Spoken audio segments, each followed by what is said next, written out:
entering through the rear doors from the cruiser stern into a bedroom with a double bed.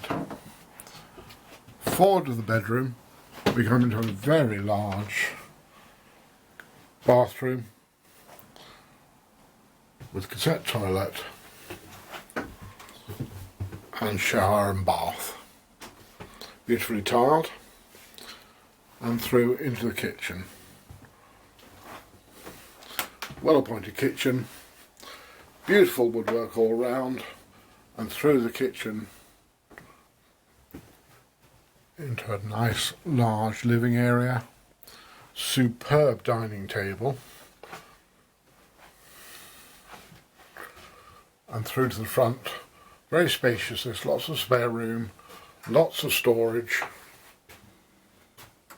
door there through to the cratch, solid fuel stove, turning around now and going back through the boat.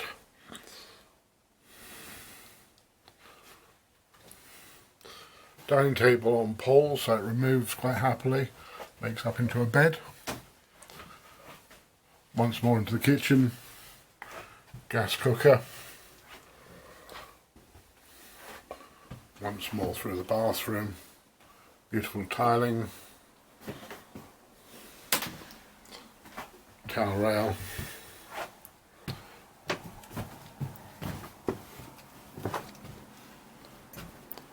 Through the double bedroom, and a nice useful alcove at the back,